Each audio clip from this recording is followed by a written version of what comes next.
Bueno, como profesor del Instituto de Fundamentos, psicólogo y bueno, trabajando hace años en el INDI y en evaluación en primera infancia. Y cotutor de la tesis doctoral de Vero. Em, Así que bueno, muchas gracias por la invitación a todo el equipo del Instituto de Educación y Desarrollo y a Vero en particular por organizar la mesa. Em, bueno, el público, ¿alguien conoce el indie?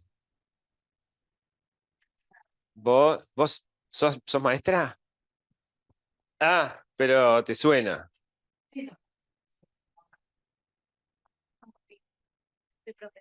Ah, está bárbaro, pero no de facultad.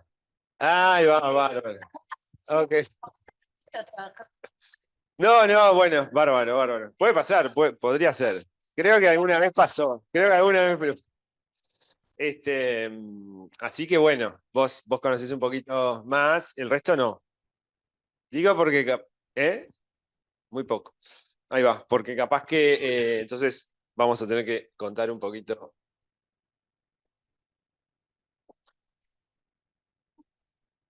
No sé,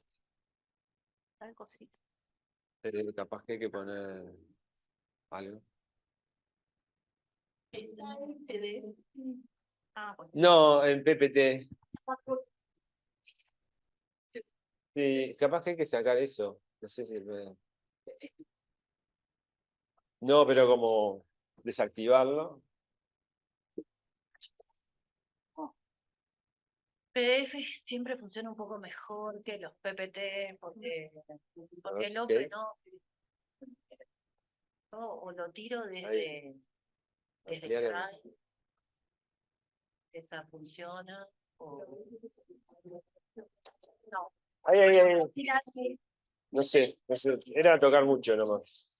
Pará. Lo que necesito es correr eso. No hay manera, mira, si pones más, yo creo que podés ocultar esa barra. Sí, a ver, fíjate si tiene algo que diga Hubo ocultar. unos años que no se podía ocultar esa barra. Ocultar nombre de anotadores, ocultar controles de reunión flotantes, ¿eso? A ver. Ahí. Eso. Bien. Bueno. Uy. Ahora pasa a ver.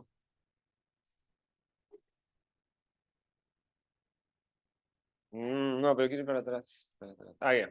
Bueno, entonces el INDI, vamos a contextualizar un poquito, es un instrumento de evaluación de lo que se llama disposición para la escolarización, que en otras palabras son las áreas del desarrollo vinculadas a, vamos a decirle que tienen como más asociación con lo que va a ser la trayectoria educativa posterior, ¿sí? O sea, qué áreas del desarrollo en primera infancia son las que después se explican mejor longitudinalmente en las trayectorias educativas. Y entonces, el INDI es un instrumento de evaluación diseñado para evaluar este constructo, que es disposición para la escolarización, que es parte del desarrollo, digamos, no es otra cosa que eso. Que está diseñado con versiones para nivel 3, 4 y 5 y primero de escuela. ¿Sí? La de primero tiene otro recorrido, más joven. Eh, está diseñado para ser completado por maestras. La idea siempre fue que sea multidimensional, ¿sí? En las áreas, digamos, que están relacionadas con esas trayectorias, que son diversas, tienen diferentes pesos, explican diferentes outcomes posteriores, pero es multidimensional, ¿sí? Y que tuviera bueno, que pudiera reportar sobre fortalezas y debilidades en el desarrollo. Esto implica que tenga cierta capacidad vamos a decir, de detección, digamos, de distribución, de desarrollo, de rezagos o de lo que puede ser más potenciales, ¿sí? Y la idea entonces es que, para que sea completada por maestra, que sea en aula, ¿sí? Que sea fácil de completar en lo que es el contexto de aula, en observación, pero que también haya algún registro más pormenorizado también, que sirva de anclaje y de calibración, digamos, de lo que pueden ser algunas percepciones más generales o a veces que en el aula se pueden pasar por arriba, digamos, por una mirada más general, ¿sí? Eh, Entonces, la estructura un poquito del INDI, de las dimensiones del INDI, tiene que ver con un desarrollo cognitivo, ¿sí? Que es la dimensión que tiene más cantidad de ítems. Tiene aspectos de lenguaje, de habilidades lógico-matemáticas, de descentramiento, capacidad de salir del aquí y ahora, de funcionamiento ejecutivo, ¿sí? Otra dimensión es desarrollo motor, otra es desarrollo socioemocional, que tiene aspectos de conducta prosocial y problemas de comportamiento vinculados a lo externalizado y lo internalizado, ¿sí? Y disposición para el aprendizaje, que es unidimensional, ¿sí? Que tiene que ver con actitudes, motivación, ¿sí? Varias características vinculadas al centro. Bueno, ¿cuál ha sido la evolución del INDI en estos años? Que bueno, el año pasado cumplimos 10 años en aula, este año en aulas del Uruguay, ininterrumpidos, ¿sí? Este año fue el 11, el 11º año lectivo. Tiene un recorrido largo, como verán, que empezó siendo un proyecto bastante chico y concreto, digamos, y se fue asociando, digamos, a diferentes iniciativas que estaban a nivel de la Administración Nacional de Educación. Entonces, en 2017 empieza a haber un interés de la Administración Nacional de Educación que lo incorpora a todo lo que es la plataforma Gurí. Se empiezan a trabajar con muestras representativas, ¿sí? O sea, todos los años anteriores fueron de desarrollo del INDI, ¿sí? Y a partir del 2018 son las evaluaciones censales o universales en la administración, en las escuelas públicas de inicial, ¿sí? Empieza en 2018 a usarse, digamos, de forma masiva. Que eso siguió todos los años hasta digamos. O sea que estamos en la 8ª evaluación censal de desarrollo en escuelas públicas, ¿sí? Y en el medio, obviamente, pasaron cosas, ¿no? Hubo una extensión a nivel 3 años, porque empezamos por 4 y 5, un acuerdo entre salud y educación, que es la hoja de ruta para los niños con mayor riesgo multidimensional, ¿sí? Que es todo un mundo, digamos, por todas las implicaciones que tiene que hablen 2 organismos del Estado. Tuvo la pandemia, ¿sí? Hubo varios elementos que hicieron que algunas cosas bueno, no fueran iguales al año anterior, ¿sí? Y bueno, y después obviamente con los años ha habido nuevos proyectos y nuevas iniciativas, por ejemplo, el trabajar con un programa que ahora Maite está presentando en la otra mesa, digamos, un programa de mensajería para padres basado en los datos de INDI. Algún uso a nivel de CAIF, ¿no? De la versión de nivel 3 en CAIF, otro estudio de uso en Perú, ¿sí? El desarrollo de la versión para primer año de escuela.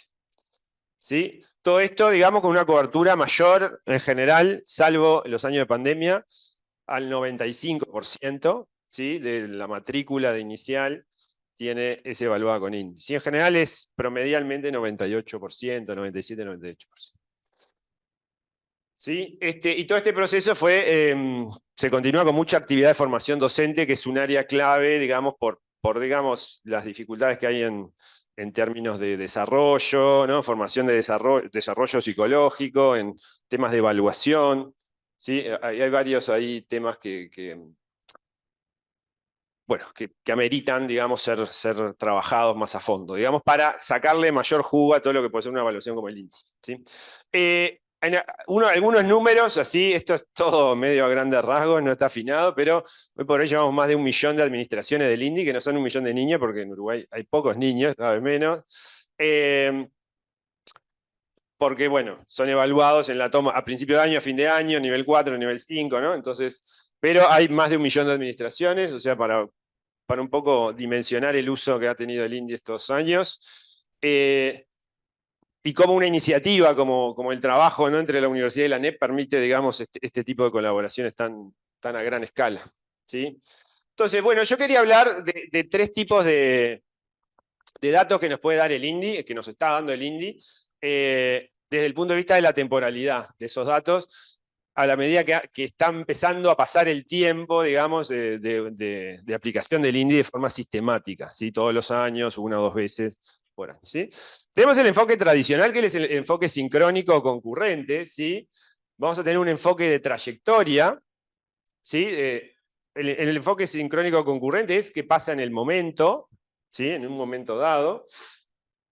El enfoque de trayectoria va a tener que ver con cómo un niño se va convirtiendo, va creciendo, digamos, ¿no? Va pasando el tiempo.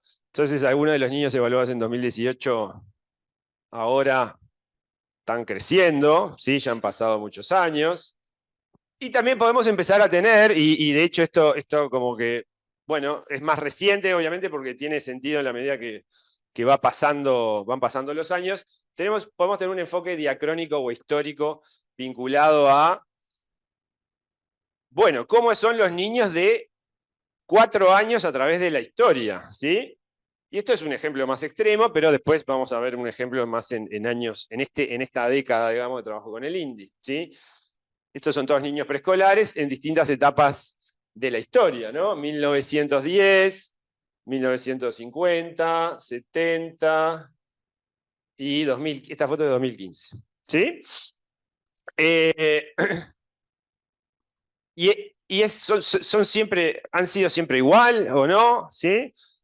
Bueno, de eso obviamente hay investigaciones, ¿sí? Que muestran que es interesante estudiar esto, tanto por los cambios, digamos, que suceden por el pasaje del tiempo, pero también por hitos o momentos particulares que afectan o que inciden, digamos, en una crisis puntual. Ya vamos a ver un caso reciente vinculado a esto.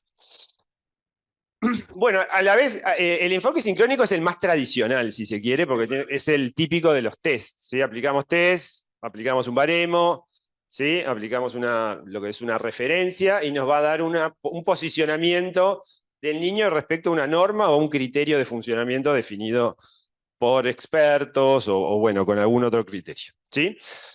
Entonces, hoy por hoy el INDI, y esto es por donde en general se empieza cuando trabajamos en desarrollo de test, es el reporte común y corriente, vamos a decir, ¿sí?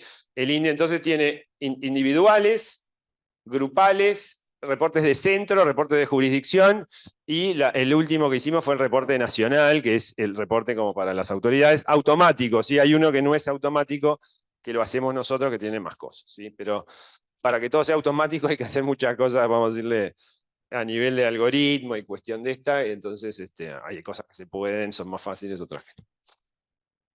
¿Sí? Entonces, el reporte individual en general informa, yo no sé si se ve bien esto, ¿sí? Pero es un PDF que pueden descargar las maestras o ver online, digamos, en el contexto de lo que es Gurí. ¿Le suena Gurí? Sí, más o menos. Y entonces le va a reportar sobre los perfiles de desarrollo en lo cognitivo, lo motor, lo socioemocional o la disposición para el aprendizaje. ¿Sí? Son las áreas. Y ahí le va a decir destacado, muy descendido, esperado. ¿Sí? Esto tiene un criterio, digamos, de normas. ¿Sí? Bien, y ese es el enfoque más común que tenemos, o sea, basado en percentiles de las muestras representativas, los baremos, ¿sí? Que recientemente también lo ajustamos, actualizamos el baremo. ¿Sí? Después tenemos, por ejemplo, ya cuando nos vamos al enfoque longitudinal, ¿sí? El INDI actualmente va a informar de dos maneras, y esto más allá de las investigaciones que se pueden hacer vinculado a esto, que estamos trabajando en ver cómo no los datos de inicial se relacionan posteriormente, ¿sí? Pero con tercero de escuela, por ejemplo. El INDI tiene dos reportes que son de este tipo, ¿sí? Con un enfoque longitudinal. ¿Sí? El de trayectoria, que evalúa el cambio entre la toma 1 y la toma 2, también con criterios de lo que es esperado que sea ese cambio entre la toma 1, o sea que es en marzo-abril, y la toma 2, que es en octubre-noviembre. ¿Sí? Entonces la maestra recibe un informe que dice, el cambio entre evaluaciones es superior a lo esperado, es dentro de lo esperado o es inferior a lo esperado. ¿Sí? Y después tiene un posicionamiento respecto a el baremo, ¿sí? Esta tablita que acá dice evaluación 1, evaluación 2. ¿Sí? Para muchas dimensiones, no para todas, pero para algunas, se supone que debe haber cierto progreso. ¿Sí? Para algunas socioemocionales no funciona así, no es la lógica. ¿Sí? Entonces, bueno, da este posicionamiento. Y bueno, en este caso, por ejemplo, el desarrollo motor hubo un descenso. ¿Sí? Qué bueno, que esto después está baremado, hay márgenes de error, ¿no? Hay todas estas cuestiones, hay desvíos estándar, todas cuestiones de, ¿no? de psicometría vinculado a usted que dice, bueno, está un poquito por abajo, capaz que es dentro de lo esperado, ¿sí? O sea, todo eso está calibrado en ese sentido. ¿Sí? Este mensaje está calibrado. ¿Está? Este es el posicionamiento crudo, digamos, en los percentiles. Bueno, esto lo voy a pasar porque, para no demorar mucho, pero otra innovación que tenemos recientemente tiene que ver con, y que todavía no está desarrollado, pero ya está entregado, ahora es un tema de ANEP, digamos, si pone fondos para terminarlo, que es eso lo que falta terminarlo. O sea, terminar la parte informática. La parte técnica nuestra ya está. Es el reporte sumativo, ¿sí? Porque ¿qué empezó a pasar? Teníamos niños que tenían 2 evaluaciones en 3, 2 evaluaciones en 4, 2 evaluaciones en 5. O sea, tenían 6 evaluaciones con INDI, ¿sí? A lo largo de lo que es su trayectoria por educación inicial. ¿Sí? Entonces, la idea era sistematizar un poco esa información para que la maestra de primero o de segundo pudiera tener un paneo de qué había pasado con ese niño. ¿Sí? Y obviamente empezamos a cruzar datos vinculados a eso, ¿sí? Y hay niños que llegan con riesgo alto, y esto significa que es todas las evaluaciones muy descendidas, ¿sí? En un área, vamos a poner la cognitiva o la motora, en inicial. ¿Sí? Esto son pocos, acá 0,24, en motor, bueno, 0,50, en socioemocional, 0,50. Pocos, pero para la gravedad del asunto, ¿sí? Y de que haya habido 6 alertas, bueno, o 5 por lo menos, ¿no? Digo, la maestra de nivel 5 toma 1, tuvo 5 alertas, ¿sí? Y no hay una respuesta adecuada, ¿sí? No pasa nada, ¿sí? O sea que, bueno, entonces esto es como una información, digamos, que, bueno, creemos que pone a la vista, digamos, algunas... el riesgo también implica que sean, si son 6 evaluaciones, implica que sean 4 más en riesgo elevado, ¿sí? El INDI tiene riesgo moderado, que es monitoreo y riesgo elevado, ¿sí? Que es muy descendido. Entonces, bueno, vean que hay un conjunto de niños que tienen como una recurrencia de problemas en el desarrollo, ¿sí? De riesgo detectado, que bueno, que persiste y que no se está atendiendo a tiempo. ¿Sí? Y esto después, también por otros datos que tenemos, va a marcar trayectorias educativas en primaria que van a tener consecuencias bastante complicadas, ¿sí? La repetición y bueno, varias cuestiones. ¿Sí? O sea que todos los mecanismos anticipatorios también se pueden empezar a panear, digamos, con elementos vinculados a esta secuencia longitudinal de las trayectorias. ¿Sí? Que es otro tipo de información que está dando el índice. Estos son los datos de la Corte 22-24. Bueno, y el enfoque histórico, ¿sí? Va a tener que ver con esto que representábamos hoy, ¿sí? Cómo cambian a través del tiempo las generaciones vamos a suponer, de niños de nivel 5, ¿sí? Entonces, ¿qué elementos pueden afectar? ¿Es igual un niño de 5 en 1900 que en 2020? No, ¿no? ¿Qué cambia? Cambian muchos elementos del entorno ¿sí? Factores, digamos, promotores de lo que es el desarrollo, ¿sí? Cambian, ¿sí? Ahora, recientemente, tenemos algunos elementos, ¿sí? Caída de la natalidad, que es un tema, ¿no? Bastante importante, ¿sí? Cambia varias reglas de juego, ¿sí?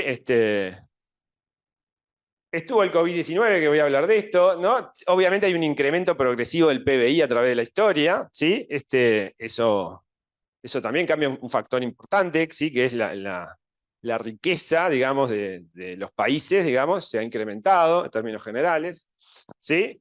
Eso es un motor de desarrollo, que también se va a relacionar con otro efecto, que se llama el efecto Flynn, que es la progresión, digamos, histórica, digamos, que se hace con este tipo de análisis de, por ejemplo, variables asociadas a todo lo que es el coeficiente intelectual, ¿sí? Y, por ejemplo, hoy por hoy tenemos irrupción masiva de pantallas, ¿sí? Que también implica un montón de cosas diferentes, ¿sí? Por ejemplo, ¿sí? O sea, los contextos de interacción de los niños son muy diferentes, eso puede cambiar un montón de elementos, quizás pueda tener más que ver con lo socioemocional o no, con lo cognitivo parece que también, depende del tipo de uso, de la edad, etcétera, ¿no? Pero son elementos que van a marcar estos cambios históricos, ¿sí?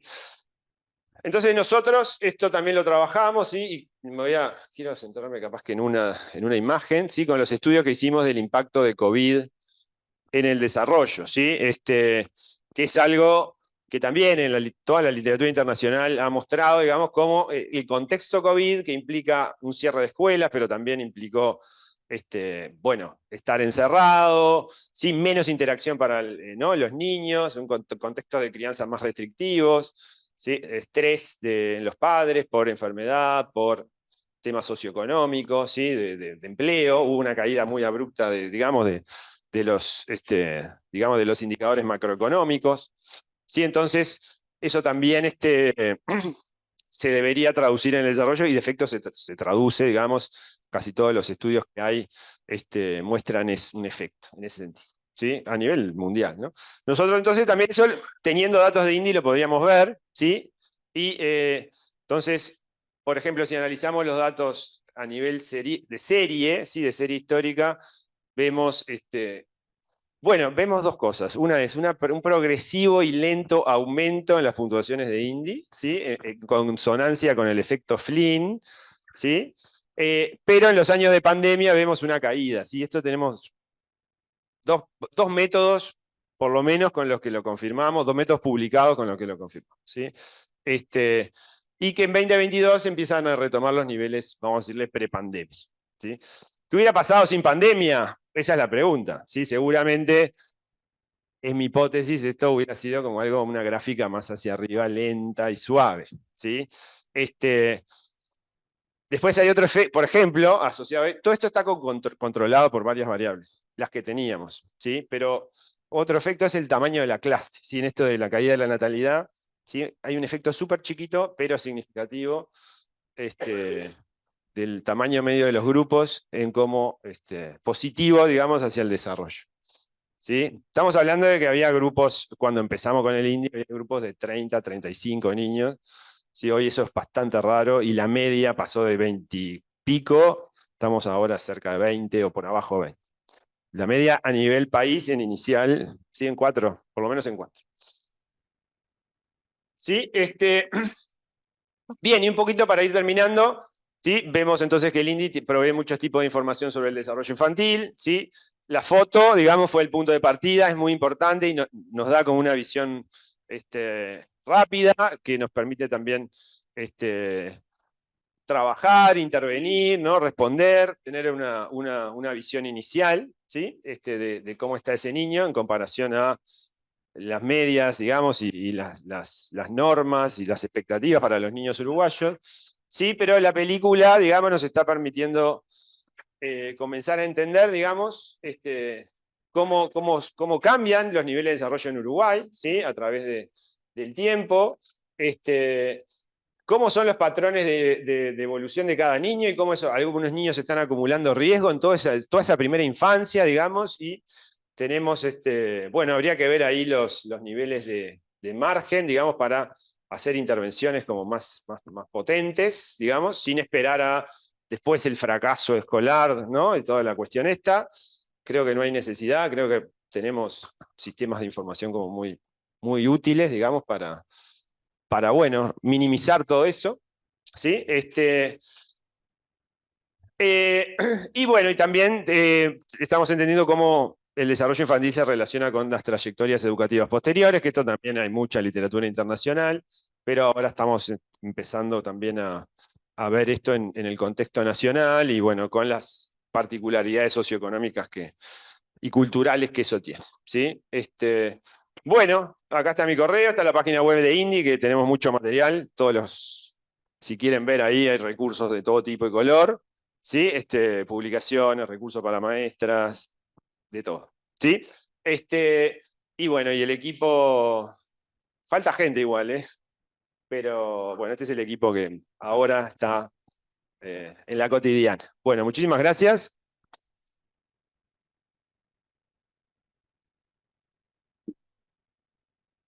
Bueno, muchas gracias, Ale, por tu presentación. Eh, Ahora vamos a continuar con Tania, la presentación de Tania Cresta. Tania es maestra, licenciada en Ciencias de la Educación por la Facultad de Humanidades y Ciencias de la Educación, magíster en Filosofía y Educación por la UDELAR, y está cursando desarrollos doctorales en relación a el libro.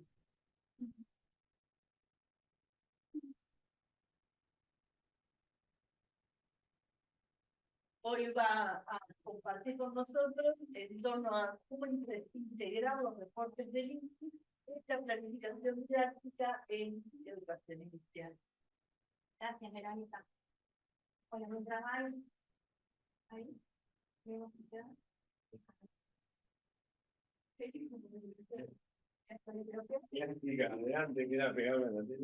Bueno, agradecemos a Verónica por la invitación, a ustedes por estar aquí en esta instancia, celebrar el regreso de la jornada. El micro. Ah, el micro. Sí. Ahí va. ¿Está bien? ¿Ya? Bueno, en realidad es para... Sí. Bueno, recién Alejandro les preguntaba, son todos estudiantes de psicología. No hay maestras, estudiantes de primera infancia. Más. Porque la presentación o la idea complicada está como un poco enfocada en esto, ¿no? En este rol de las maestras en las aulas y una mirada más del orden de lo didáctico, ¿sí? Entonces, bueno, para ir ajustando como algunas cuestiones, pero me vino también bárbaro la presentación de Alejandro en esto de hacer como esta globalidad en torno a INDI, porque bueno, se inscribe en INDI, ¿sí? Bueno, lo primero, hablar de eso de la implicancia, que más o menos es lo que recién reseñaba Verónica, de dónde vengo a hablarles. Tengo acá a Lorena, una de las estudiantes, sí, que siempre me acompaña, de magisterio, de primera infancia, y bueno, me defino un poco desde ahí, ¿no? Desde esto de trabajar la didáctica en la formación magisterial, ¿sí? Y bueno, un poco desde ahí va a ser mi mirada, no tanto desde la psicología, sino desde la didáctica a partir de ahí, ¿sí? Esa es como mi implicancia. Mi otra implicancia tiene que ver con esto de, bueno, estar transitando por el doctorado, acá está el director de tesis, todo lo que diga puede ser usado en mi contra, como bien sabe Verón. Así que bueno, voy a tratar de ser está igual mi contra. Bueno, a ver. Bueno, lo que les decía, ¿no? Algunas cuestiones referidas a en qué se inscribe esta comunicación. Con el título del proyecto de doctorado, y que voy a hacer como algo en relación a esto, pero no me voy a enfocar en lo metodológico, se llama integración de los reportes de INDI. Recién Alejandro traía esto de los diferentes tipos de reportes, individual, grupal, trayectoria, la idea ahora del sumativo. Bueno, en la presentación es el reporte tipo grupal, ¿sí? Y ahora les explico. Bueno, se llama así entonces, es la planificación didáctica de maestros y maestras de primera infancia a través de una estrategia de intervención basada en evidencia para su impacto en el desarrollo comunitario. Y ahora voy a ir profundizando en algunos aspectos. Bueno, algunos puntos claves tendría que ser como la generalidad de qué es INDI, cuáles son los dominios o las dimensiones que evalúa, los componentes, que eso ya Alejandro lo maneja. Después, esto que les traigo, que tiene que ver con el doctorado, que está como en tránsito, relaciona de alguna manera, que hasta el marco teórico, la psicología y la didáctica, ¿sí? También como una relación que ha estado de sus orígenes en una tensión y aún persisten algunas tensiones referidas a ello. No me voy a centrar tanto en la relación y las tensiones entre entre la psicología y la didáctica, sino que me voy a centrar más que nada en cómo concebimos desde la primera infancia, o al menos cuáles son mis percepciones, de concebir a la didáctica, ¿sí? Y dentro de esto que es el marco de la didáctica, cómo integrar algo que viene de la psicología del desarrollo o de la evaluación del desarrollo infantil. Cómo conciliar estas dimensiones muy importantes para el trabajo del marco. Bueno, ahí el padre de la didáctica, así como Alice es el padre de Ingrid, tenemos a Comenio como el padre de la didáctica. Bueno,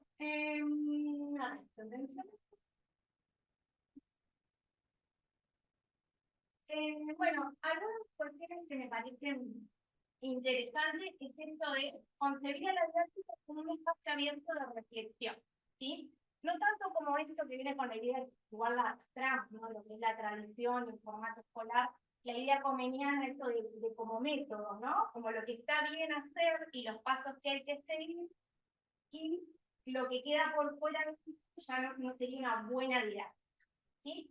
Como trascender esta idea comeniana y generar una concepción más de didáctica como eso que puede ser construido entre todos, ¿sí? Construido con los pares, con las redes pedagógicas, construido con la didáctica, construido con la psicología. Creo que un poco en esa línea, no como mandato, sino como apertura. Y la evaluación creo que aún hoy en día tiene como este lugar de tensión en lo que hace a la primera infancia.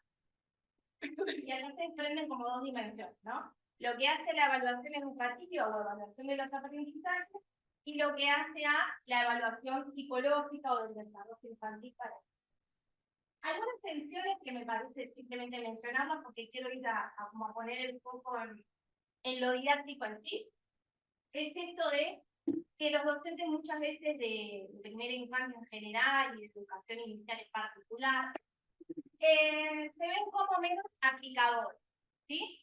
No solo de estas evaluaciones que llegan del desarrollo, como puede ser IBI, sino de las propias evaluaciones de aprendizaje con los distintos cortes evaluativos que mandan las inspecciones y nos llegan a los jardines, a las escuelas, y tenemos que aplicarlas, y muchas veces no tienen una fundamentación o no compartimos muchos aspectos en los cuales se inscribe esa evaluación.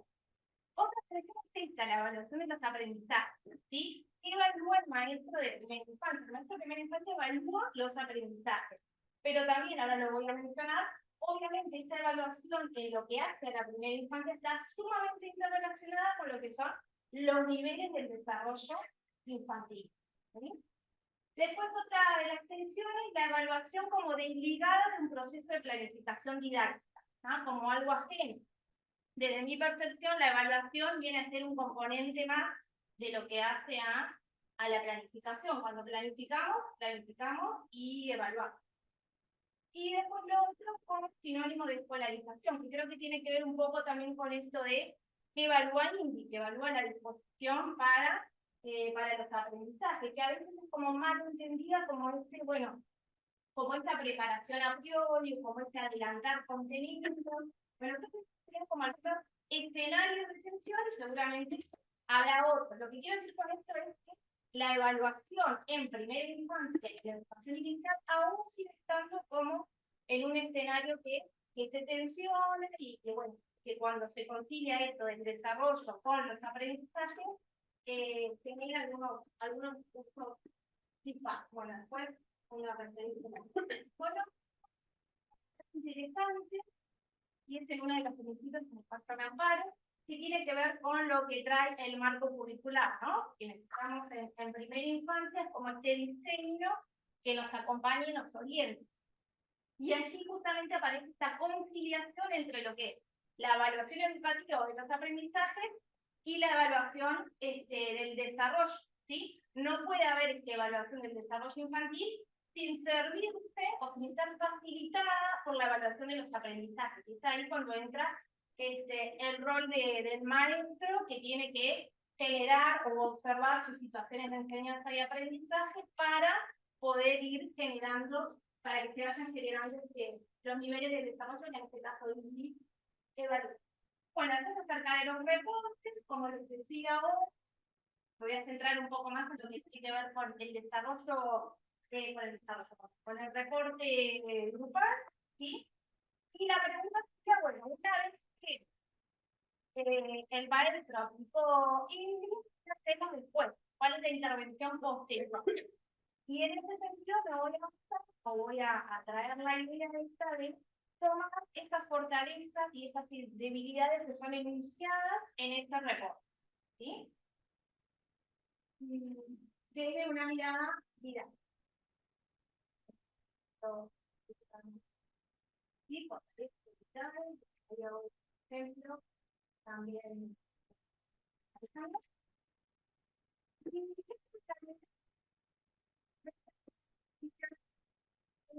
constructo estoy trabajando en plena construcción, ¿no? Así que ahora es así, pero mañana no sé. ¿Ah? Y por ahora tomo la idea de protocolo como categoría, puede ser guía, puede ser modelo, puede ser orientación. Estamos en esto, es como un algo, ¿sí? Un algo que es materializando algunas variables del orden de lo didáctico, que deriva esta post toma de Ingrid, para empezar como a trabajarlo y después de lo que va a ser el desarrollo de la investigación va a estar obviamente co-construido, ¿sí? Pero yo tengo que tener por ahora un punto de partida que después lo co-construiré con el trabajo de campo y con los nuevos participantes. Algunos principios en los que se basa esta guía, esta orientación. Bueno, la concepción de didáctica como proceso reflexivo, la evaluación ligada a la planificación. Y acá puedo traer otra de las ediciones también. Esto de la planificación didáctica como proceso mental, y yo digo no flexible, y anteriormente ustedes dirán, bueno, qué contradictorio, si arriba hablaba de flexibilidad, y siempre lo hablamos un poco en clase. Yo creo que la planificación didáctica en sí no tiene mucho de flexibilidad, porque ya es una puesta en texto de algo que quedó allí. Lo que sí tiene flexibilidad es el momento de ejecución, donde yo describo lo que había planificado y ahí me muevo de acuerdo a los emergentes que vayan sucediendo y lo que suceda después como proceso reflexivo posterior, ¿sí? Pero la planificación en sí tiene un grupo de componentes, ¿sí? De variables didácticas que yo tengo que de alguna manera completar o saldar, y después de eso puedo ser tan fiel o no a ese plan o a esa posición, ¿sí? Quiero ir a lo que me parece como más interesante, que es esto, bueno, las materias de la ruta didáctica. En esto que yo pienso como una posible orientación para acompañar a los maestros y maestras a integrar los reportes de India al aula, lo pienso como un camino que debiese de conformar alguna de estas variables del orden de lo didáctico, ¿sí? Que son afines a la generalidad de una planificación didáctica del maestro en aula, y que después hay otras que vienen más relacionadas con sí, que a ver, voy a contar. Bueno, y acá tenemos el protocolo. A ver si yo quiero ir al enlace. A ver, este protocolo de orientación didáctica, yo lo tengo como un espacio, ¿no? Virtual, como un lugar donde el maestro va y puede, a partir de lo que sucedió en el reporte del índice, generar su propuesta didáctica, pedagógica de aula a partir de componentes que son ya bien conocidos por el maestro o la maestra, que hacen a lo que son los componentes de una planificación didáctica gratis. Y después otras cuestiones que vienen más relacionadas con la evaluación del desarrollo. Bueno, también docente completa, fortalezas identificadas. Recuerden que ahora para este ejemplo lo estoy pensando más desde un reporte, desde una intervención post reporte grupal, ¿sí? Pero también lo estoy construyendo para nivel 3, para nivel 4, 5 y quizás también podría pensarlo para primera. Entonces, fortalezas identificadas, ¿sí? ¿Cuáles surgieron de ese reporte? ¿Cuáles debilidades también identificamos de ese reporte? Y aquí yo, en este caso me voy a basar en las debilidades y en aquello que tengo que potenciar en el aula, pero también puedo seguir potenciando, por supuesto, las fortalezas que derivan de ese reporte. Es con la película.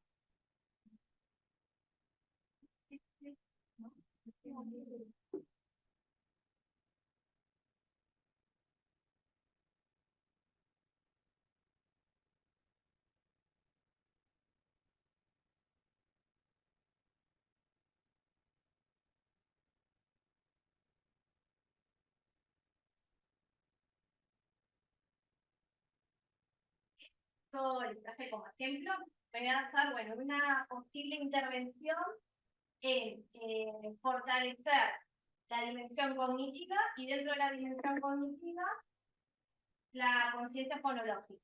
¿Tá? También lo pienso, bárbaro, esto, gracias.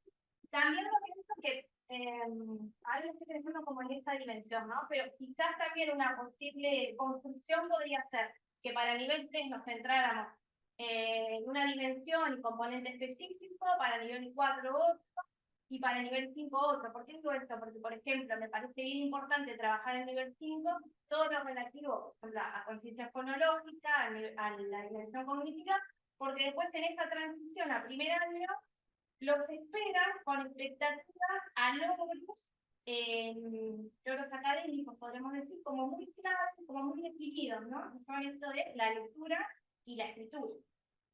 Entonces, bueno, también son como opciones que estoy empezando como a pensar.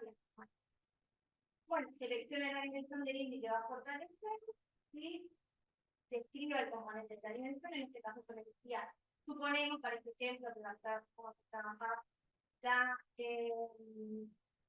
conciencia fonológica en la dimensión más selecciona el arte en la intervención. Esto hace a una variable estática que viene tomada del marco curricular, ¿sí? O sea que la maestra de infancia ya lo tiene como apropiado. Elige, sabemos que en cada una de las instancias se corresponde en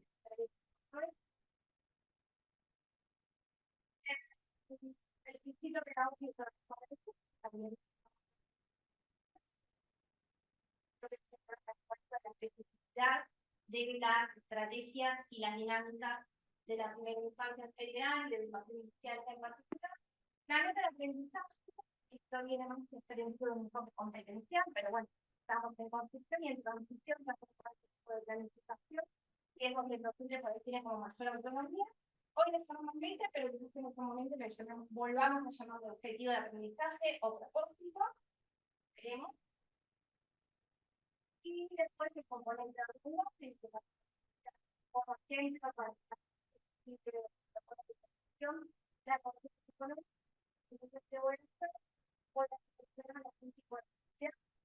para esta orientación ya vienen dadas algunos tipos de actividades como rima, división y emisión de segmentos, reconocimiento de poemas a partir de imágenes, juegos de memoria, especie de palabras, sílabas, que estamos pensando para el nivel 5.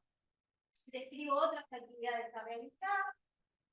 Marco la estructura didáctica a la que responde esta intervención, que puede ser un recorrido didáctico, puede ser estar inscrita en una secuencia, en un proyecto, en una unidad, o incluso en un objeto de aprendizaje, si yo ya incorporo las tecnologías, pero ahí también va a obedecer un poco a un diseño más institucional, pero bueno, son opciones que estoy pensando y manejando, y hasta ahí la idea como de ejemplo, o como de esta post-intervención después del INDI, en el orden de lo didáctico.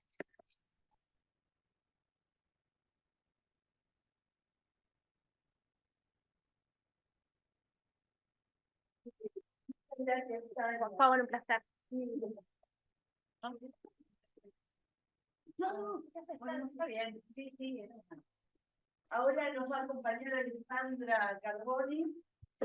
Alejandra es profesora titular, grado 5 de la Baudelaire, integrante de la Comisión Académica de Posgrado desde 2020 a 2025, docente de la educación total, investigadora total del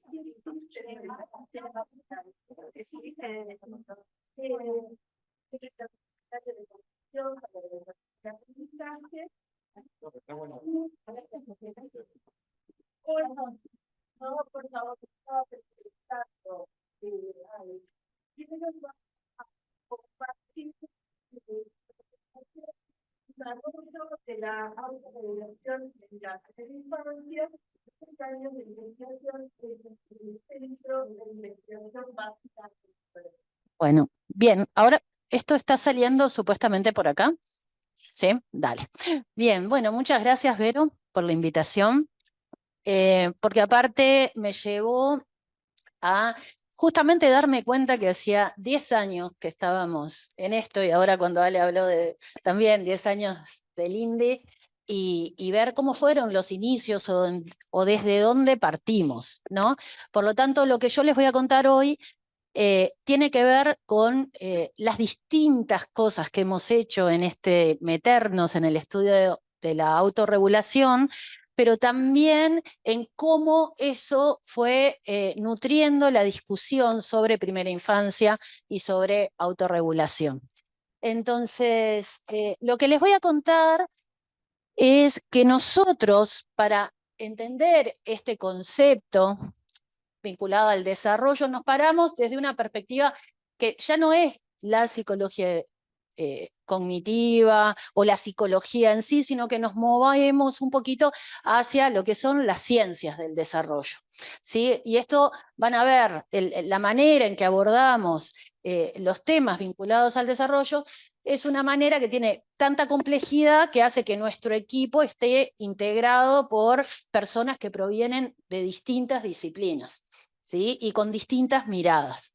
Entonces, ¿esto por qué? Porque hay un modelo que es el enfoque sistémico relacional, que es el que asumen actualmente las ciencias del desarrollo, que dice que cuando pensamos el desarrollo lo podemos pensar como una variable de diferentes sistemas que se influyen unos a otros, ¿sí? De múltiples variables que están relacionadas y que da lugar a lo que después nosotros observamos cuando evaluamos INDE o cuando proponemos una tarea que los niños tienen que resolver, sería el resultado de la interacción de todos estos niveles. En el primer nivel tenemos un nivel biológico, fisiológico, que está marcado por la actividad genética.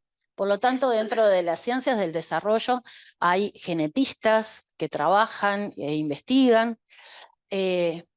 Biológico o fisiológico, que tiene que ver con los sistemas biológicos, neurales, psicofisiológicos que sostienen, ¿sí? La cognición, un nivel cognitivo, emocional, uno conductual, que es el que generalmente podemos observar.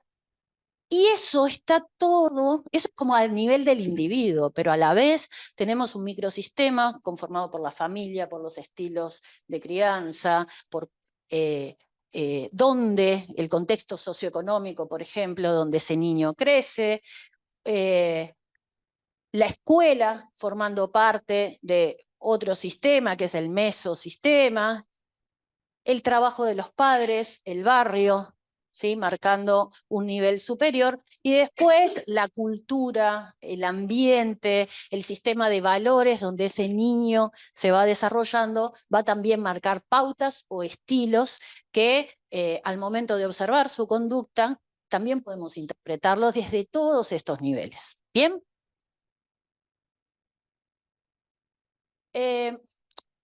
¿Por qué desde la ciencia del desarrollo sirve posicionarse? Porque implica poder generar metateorías, entonces no quedarnos solo mirando un aspecto o desde una disciplina, sino poder movernos. Es interdisciplinario y tiene esa riqueza, tiene la riqueza de miradas distintas enfocando un mismo problema. Es un sistema que es multinivel, que asume la multicausalidad y por lo tanto no explica las cosas linealmente y no hace inferencias como directas, esto es por esto, o si te pasó esto en la infancia, entonces te va a pasar esto más adelante.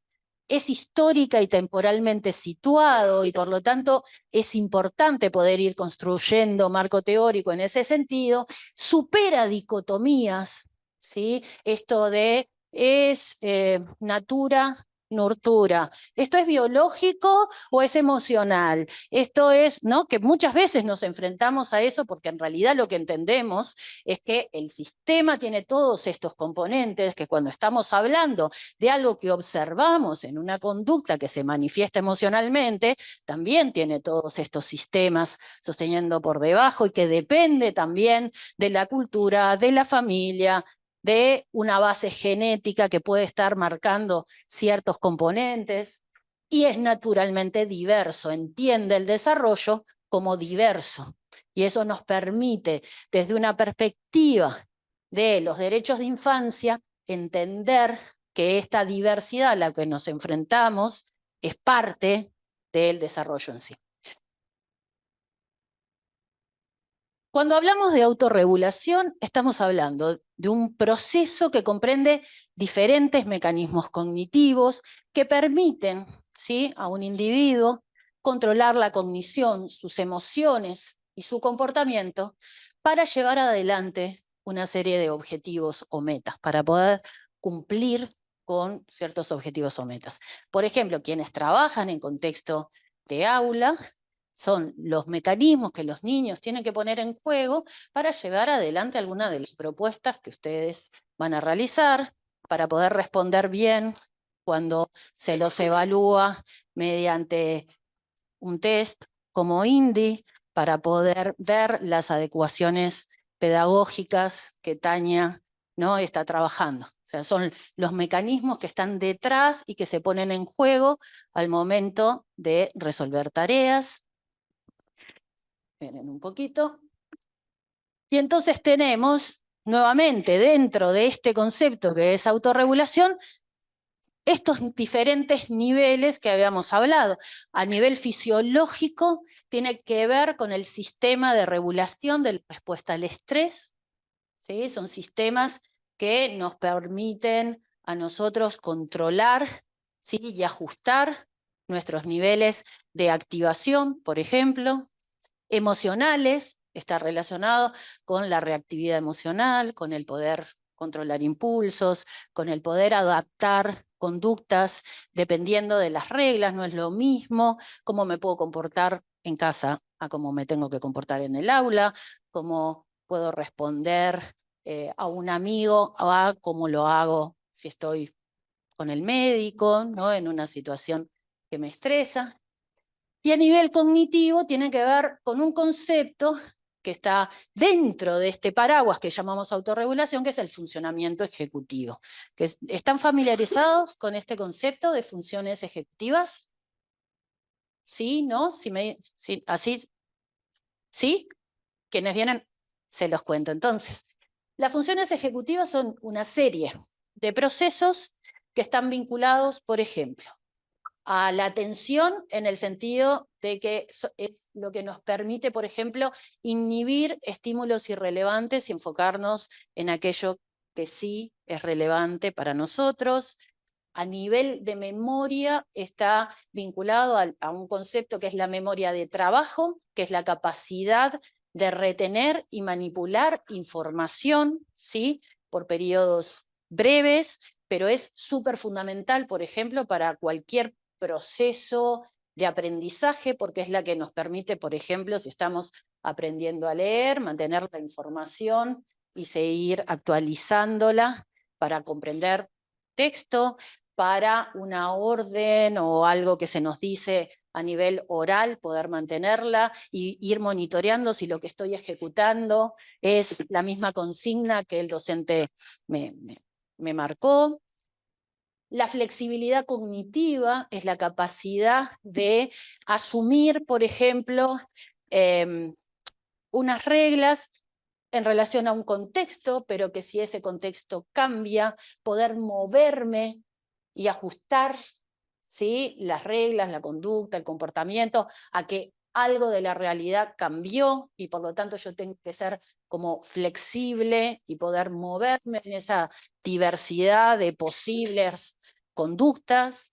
La planificación, el razonamiento, o sea, desde las funciones ejecutivas más básicas, que es memoria de trabajo, control inhibitorio, que es la capacidad de inhibir el impulso y la flexibilidad cognitiva. Sobre esas se montan otras más complejas, razonamiento, inteligencia lógica. Y todo esto está dentro de esto que llamamos funciones ejecutivas y que dependen de estructuras que se desarrollan desde el nacimiento, que en primera infancia crecen exponencialmente, ¿sí?, y que son las más tardías en terminar de desarrollarse, ¿sí? El lóbulo prefrontal, más o menos alrededor de los 20, 25 años, todavía puede estar mielinizando. Y es responsable de un montón de ajustes vinculados al comportamiento, la conducta moral, etcétera, etcétera.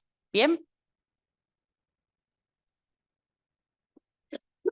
Entonces, no me voy a detener acá porque un poco ya hablamos de esto. Nos vamos a meter, sí, con lo que yo les quiero contar hoy, que es parte de las investigaciones que nosotros desarrollamos en esta línea de trabajo. Nosotros tenemos como dentro de lo que es el desarrollo, hay una parte muy importante que está vinculada a ver las asociaciones entre el contexto socioeconómico y el desarrollo cognitivo. O sea, lo que a nosotros nos interesa ver es qué cosas del contexto de desarrollo modulan, ¿sí?, el desarrollo cognitivo. Y contexto socioeconómico es uno que hace tiempo, desde las ciencias del desarrollo, se viene estudiando. Los primeros modelos lo que claramente muestran son cosas que seguro todos ustedes saben, que crecer en contextos de pobreza tiene efectos en el desarrollo, efectos muy, muy importantes.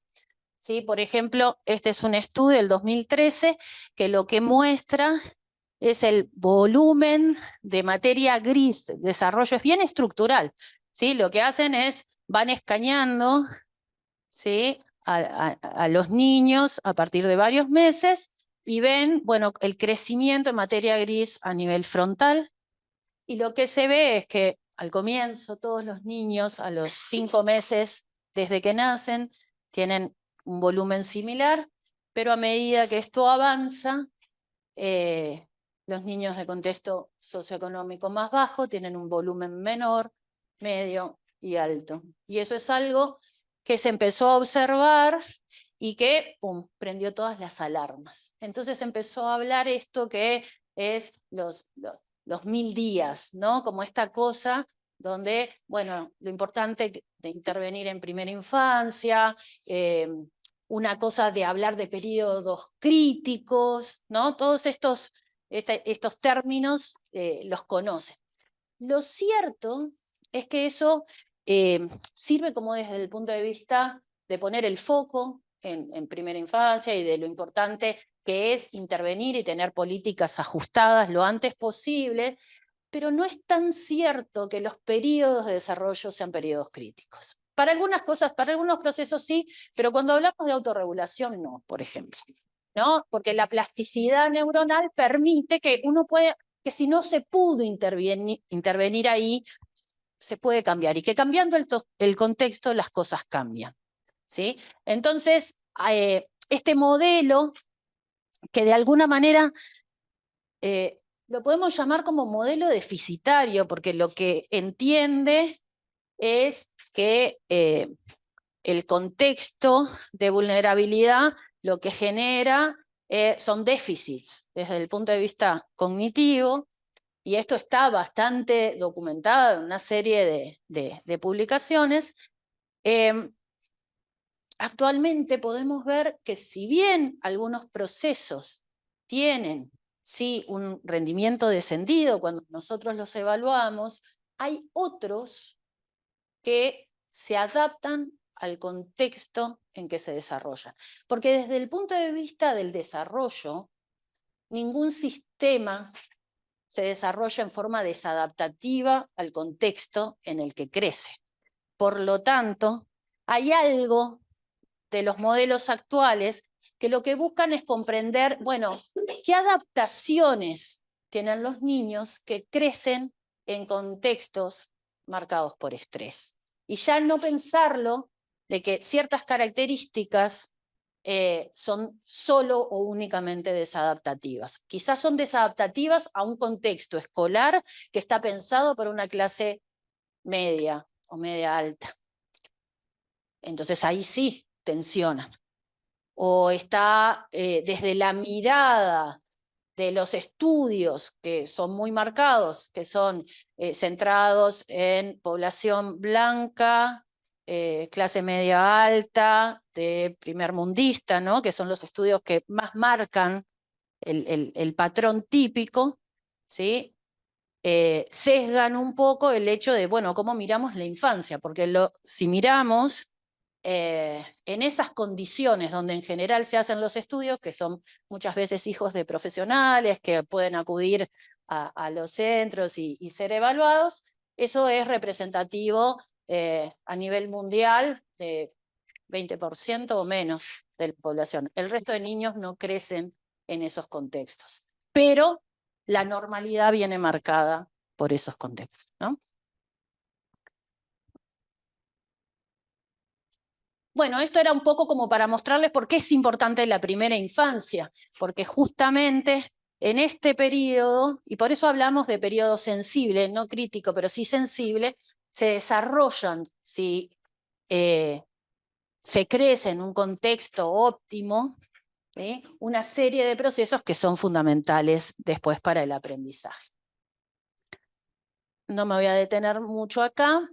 Cuando hablamos de los modelos que sostienen el funcionamiento ejecutivo, que son todos estos procesos que yo les contaba,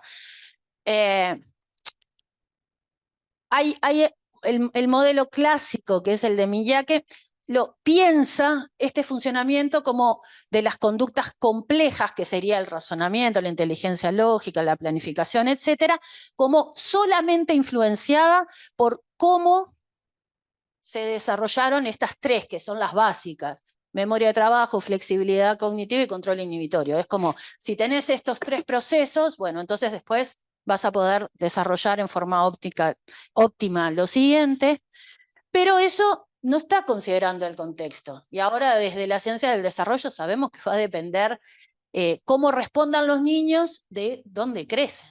Entonces aparece ya en 2020, y actualmente es algo que se viene ajustando, Dobel, diciendo, bueno, cuando nosotros analizamos las conductas complejas, claramente el desarrollo de estos procesos va a estar influenciando, pero no solamente.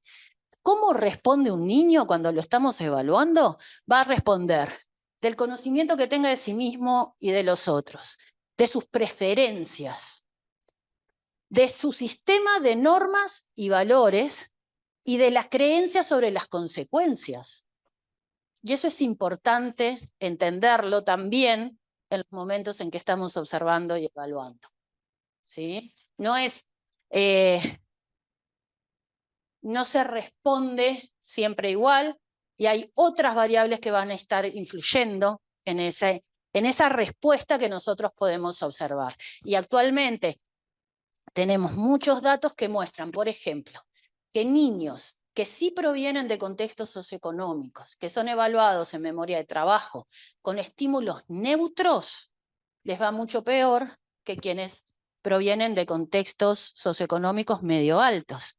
Pero que cuando los evaluamos en memoria de trabajo con estímulos que tienen que ver con su contexto de desarrollo, que son significativos para ellos, el desempeño en memoria de trabajo es igual, y en algunas circunstancias, que es lo que estamos investigando ahora, mejor que los niños que provienen de contexto medio alto. Lo que pasa es que a veces la manera en que miramos el desarrollo viene sesgada por algunas formas de evaluar que no se entiende, no son valiosas para esos niños, y por lo tanto sí les va peor. ¿Bien?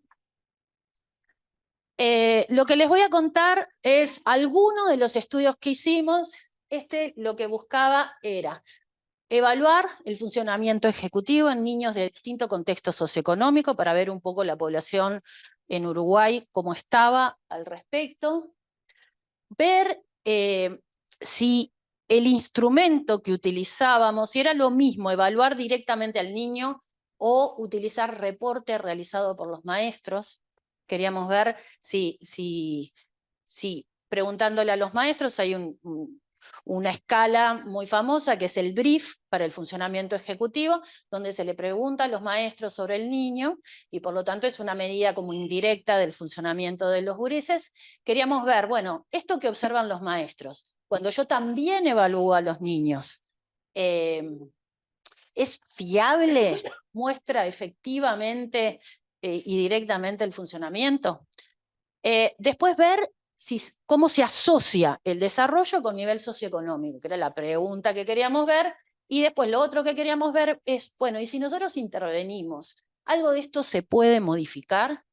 ¿No? Para movernos de esta lógica de si algo no está dado, es un marcador para siempre. Bueno, si podemos cambiar algo, implica, imaginemos si cambiamos el contexto, por ejemplo, ¿no? Esto ya está publicado, fue parte del trabajo de Verónica Nin en su doctorado. Vero es una docente ahora de facultad. Y justamente lo que muestra es que cuando estamos evaluando directamente a los gurises en tareas de memoria de trabajo, de flexibilidad cognitiva y tal, estamos evaluando procesos. Los cuestionarios lo que evalúan más bien son las habilidades o cómo eso se observa desde el punto de vista contextual, porque las cosas que evalúa el brief es, bueno, si es capaz, por ejemplo, de esperar a que la docente realice una pregunta, terminar la pregunta antes de responder, o si responde antes, ¿no? Cosas así. En cambio, acá lo que estábamos evaluando era una tarea de control inhibitorio. Era bien como a nivel de proceso. Lo interesante de esto que vimos es que para el control inhibitorio y para la memoria, para el control inhibitorio, lo que evaluaban los docentes y lo que veíamos nosotros tenía una asociación, ¿sí? Para la memoria de trabajo, tiene asociación dependiendo del quintil socioeconómico, ¿sí? Si son niños de quintil 5, o sea, de un quintil de un contexto medio alto, lo que observaban los docentes era bastante similar al desempeño que tenían los niños cuando nosotros hacíamos las pruebas de memoria de trabajo. Eso no ocurría en contexto socioeconómico bajo. Los docentes evaluaban o peor o mejor a los niños, pero eso no tenía relación con el desempeño después.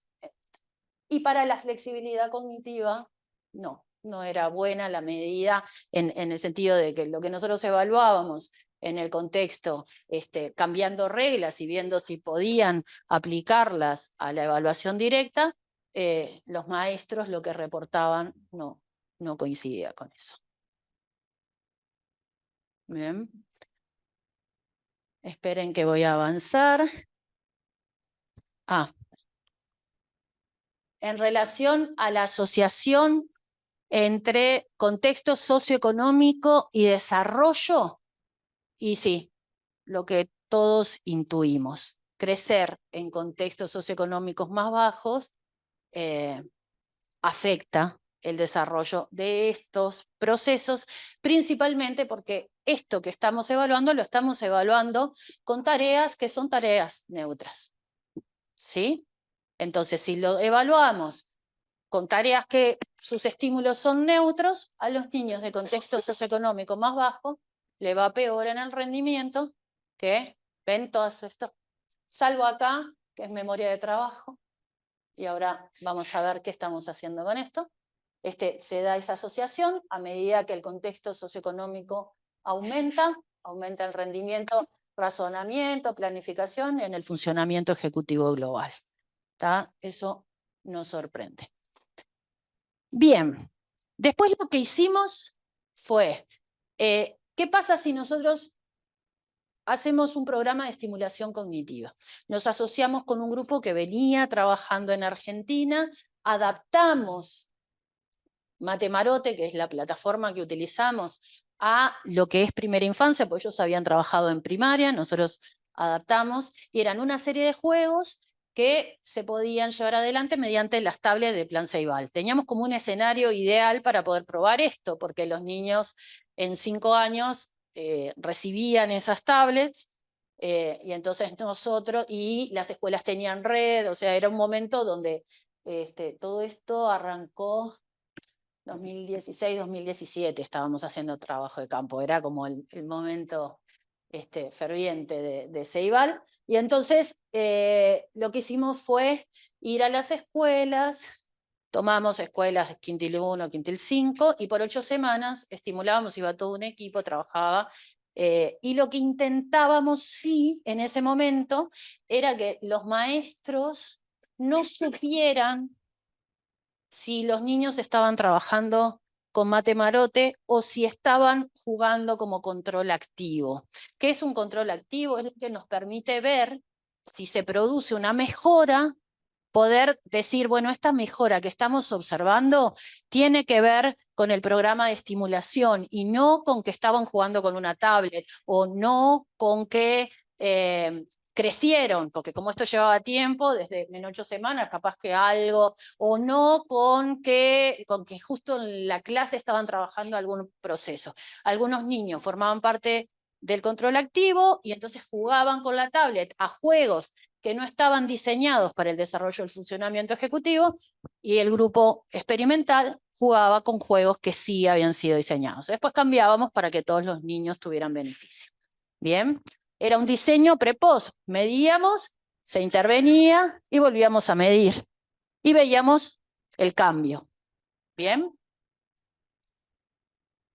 Estos son los juegos, eran juegos de memoria de trabajo, de control inhibitorio, de planificación, ¿sí? Eran juegos así. Y después, justamente lo que encontramos fue que en memoria de trabajo visoespacial no hay, ¿sí? Todos los grupos mejoraron después de la intervención, pero no hay una interacción con contexto socioeconómico. En contexto socioeconómico, en la interacción, el resultado más interesante es en control inhibitorio. Los gurises de contexto socioeconómico más bajo, en la línea de base estaba muy descendido ese proceso, y después de la intervención mejora un montón. El grupo control permanece igual y el otro mejora un montón. Y en la inteligencia lógica, quienes mejoran después de la intervención es contexto socioeconómico medio alto. Y esto tiene sentido desde el punto de vista del modelo. Vos necesitas, inteligencia lógica es ya una conducta más compleja. Entonces vos necesitas un desarrollo de funcionamiento ejecutivo básico óptimo para después poder beneficiarte de cualquier tipo de intervención y mejorar. Entonces, estos gurises que venían de contextos socioeconómicos más altos ya tenían esos procesos y por lo tanto se beneficiaron más de la intervención. Bien, ¿hasta acá preguntas o comentarios? Ya estamos para terminar. ¡Ay! Dame 5 minutos que cuento lo que desafía más todavía el modelo. ¿Conocen esto? El test del marshmallow. ¿Sí? Ponen a un niño frente a un dulce, le dice, vos esperá un ratito. No le voy a poner el video. ¿Está? Vos esperá un ratito. Si esperás, yo te doy 2. ¿Está? Eso durante mucho tiempo se asoció con, se llama gratificación de la demora de la gratificación, y para algunos autores era como un marcador después de desempeño a futuro. Entonces decían que los niños que cuando evaluamos pudieron esperar, después les iba mejor a nivel académico, a nivel laboral, decían como un longitudinal ahí, ¿no? Ahora, nosotros lo que hicimos fue algo que toma eso, que es la toma de decisiones, y adaptamos una tarea clásica y fuimos a distintos contextos socioeconómicos. Básicamente lo que le hicimos fue una tarea que se llama es como una tarea como de apuesta. Vos le das 2 mazos, un mazo que le permite acumular puntos de a poquito. Las ganancias son muy poquitas, pero a la larga es el mazo que más puntos te permite acumular. Y hay otro mazo que te permite ganar más, pero tener riesgo de perder mucho más. ¿Tá? Entonces a la larga te da pérdidas. ¿Bien? Nosotros lo que queríamos ver es si, dependiendo del contexto, los gurises elegían más el mazo como que de a poquito vas ganando y a la larga es ventajoso, o si se arriesgaban más a esto. Esto también está publicado, así que pueden buscar esa referencia. Y lo que pasó fue, estas gráficas, para que entiendan, es la proporción entre elecciones ventajosas y desventajosas. Ventajosa es a ese mazo que de a poquito ganás, y desventajosa es el que es riesgoso. ¿Tá? Niños de contexto socioeconómico medio alto, a medida que pasaban los bloques, aprendían que es este que de a poquito es el que me conviene, y iban eligiéndolo cada vez más. ¿Bien? Niño de contexto socioeconómico bajo, prácticamente no se produce eso. Entonces uno puede pensar, bueno, es porque no entienden la tarea, es porque desde el punto de vista cognitivo no tienen el desarrollo de la orientación a futuro y entonces permanecen como en esta lógica de elegir a presente, no están entendiendo.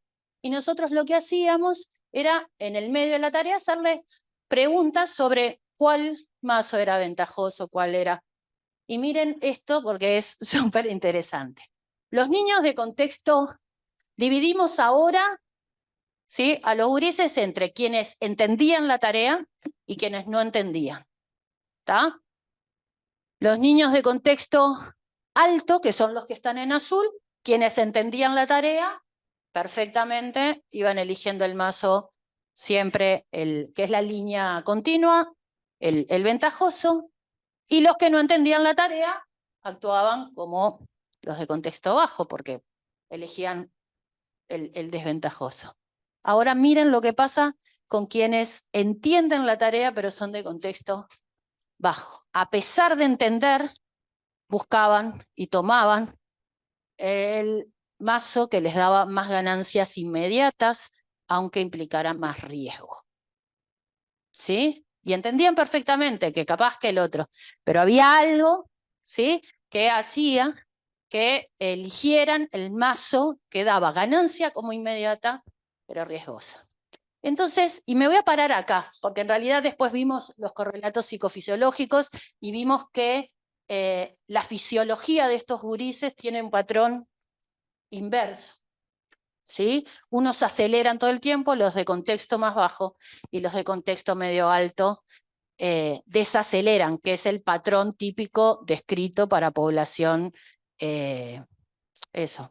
blanca, europea y americana de países ricos. Todos desaceleran. Los nuestros medio altos tienen ese patrón, los otros tienen el patrón inverso desde el punto de vista psicofisiológico. Pero yendo para atrás,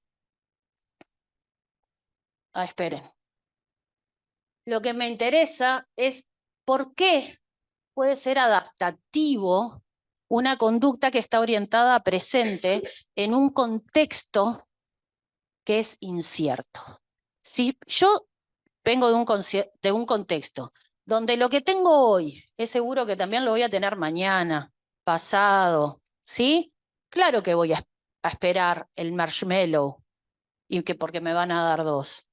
Porque yo me adapté a un contexto que permanece invariable, porque nada cambia. Ahora, un niño que crece en un contexto socioeconómico bajo, donde el nivel de incertidumbre es altísimo, porque lo que tiene ahora, dentro de un rato no sabe, lo más adaptativo es comerlo enseguida. Lo más adaptativo es recibir la recompensa ya, porque nada te asegura que mañana vos la tengas o que pasado. ¿Sí? A eso se adaptaron ya cuando tienen 5 años. ¿Bien?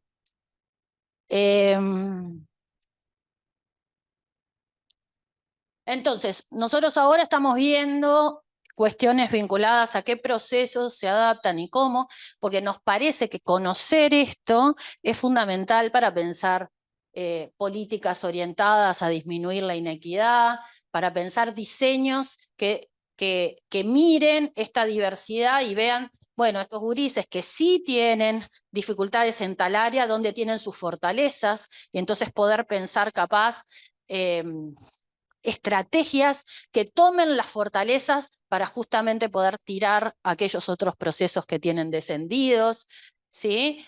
Y pensar justamente esto, donde la planificación muchas veces del sistema educativo está pensada para niños que tienen un desarrollo homogéneo, y entonces quienes se salen como de la norma caen del sistema o no tenemos herramientas para poder hacerlo, y estaría. Y muchísimas gracias.